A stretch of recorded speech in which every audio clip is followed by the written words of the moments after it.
Every one of us has within us a corrupt and malignant growth, a distended and malformed shadow that instills fear within a medical silence, the diminished return of our distressed system, a viral complexity that dictates our time of response and cleanses the space of our hatred. From this place of asymptomatic sickness, we try to amputate all humane values, to attack all suburban immunities, to purge the decaying matter of that once pure. That's from Blood Pressure, a medical casebook, or Malignancy is Cleansing by Genesis P. Orridge in the book Esoterra, the Journal of Extreme Culture, edited by Chad Hensley. Hello and welcome to another edition of the Stench of Truth. I wanted to make a very quick video to illustrate a point that I previously have made many times over. When you look at what is happening with the protesters on Wall Street, particularly the very disturbing actions today, where the police penned up female members who are participating in the Occupy Wall Street protests in a movable barrier, I imagine, and then sprayed them with pepper spray. This is an overt act of police state action against people who are assembled to point out what is blatantly obvious and what is being proven by the police state actions of the authorities. When they attack with brutality peaceful protests that are in place in Wall Street, they are showing that this is the epicenter of what is wrong with our country today. By cracking down with such atrocious and fucking ridiculous activities as penning people off and macing them, particularly women in this case, they are only illustrating that they are doing the bidding of Wall Street, which is ultimately who they work for.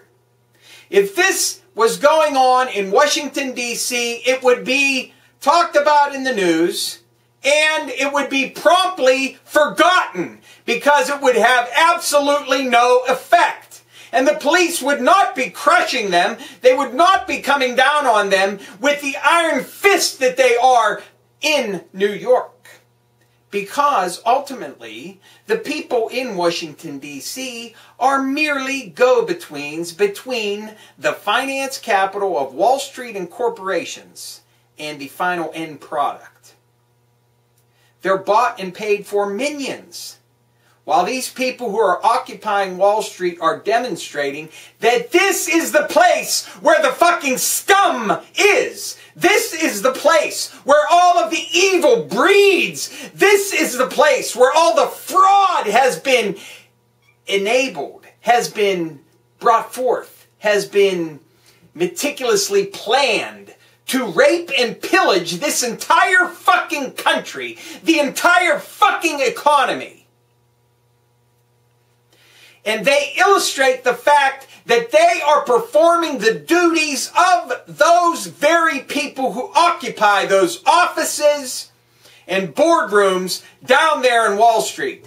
The police illustrate it by acting in this insane and egregious manner.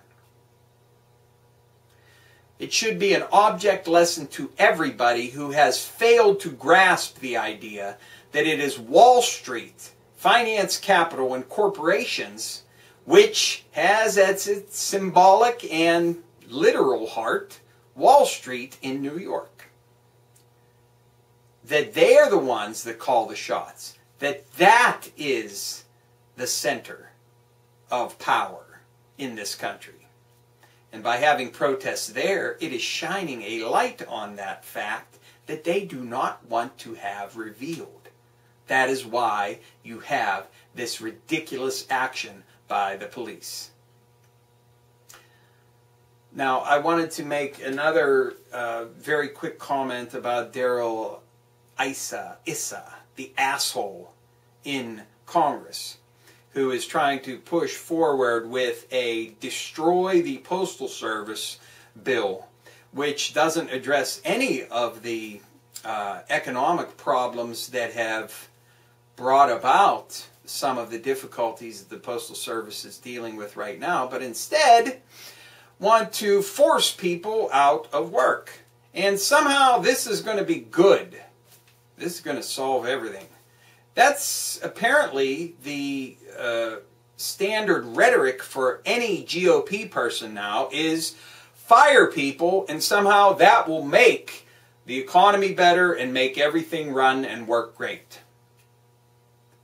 And of course, Darrell Issa, the asshole, maybe I'll just call him Darrell Asshole, is embroiled in an ethics inquiry right now over some of his activities. And of course, let us not forget that he and many others in Congress are now pointing to the fraudulent activity of Solyndra and the so-called clean energy loan program, and trying to, paint with a broad brush how terrible and egregious all of this is, while at the same time Darrell Asshole, through one of his companies, begged and pleaded for loans that are exactly like the ones that Solyndra got in order to make their own supposed clean energy.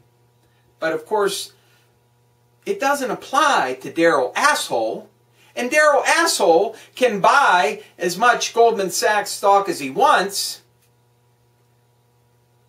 and hire a Goldman Sachs lobbyist to work in his office and squelch any kind of investigation into the rampant and obvious fucking fraud and theft by Goldman Sachs. And that's not a problem. And it's not a problem for him to beg and plead for the same kind of loans that Solyndra got. I'm not here to defend Solyndra. What I'm here to do is to point out the rampant hypocrisy of Darrell Asshole. And I'd like to remind you all that if you would like a very sane and very simple solution to the Postal Service business, that is, ask your congressman to support H.R. 1351, which will correct the money problem with the Postal Service and allow them to adapt and change and give them access to funds that they overpaid. It's a simple solution. It doesn't require firing people and forcing people out of work. And it solves the problem. So just bear in mind that this is the same sort of thing that we see all the time. Rampant hypocrisy, and where you have the application of oppressive police state actions, it is because people are trying to shine a light on what needs to be uncovered.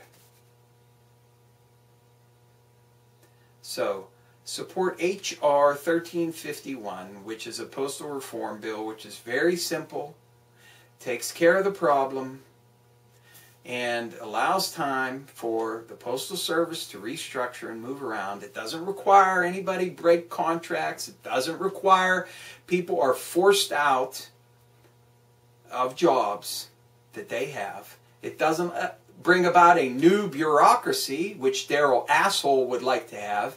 And of course, I thought this was anathema to the GOP. We want less government. We want less bureaucracy, but not, apparently, when it comes to deciding the future of the Postal Service. Let's create a whole new bureaucracy which will decide how to destroy and bust up the Postal Service. Yeah, that's their answer. And fire people, don't forget. That's number one on the hit parade when it comes to answers and solutions. Let's fire people. And if I haven't made it clear, I fully support the idea of what's going on in Wall Street and the protesters that are occupying that area. And I can only hope that this increases and it shines more light there. And eventually, at some point, the media is going to have to say something about it. And that's, I guess, what we can hope for. So, thank you. Good night.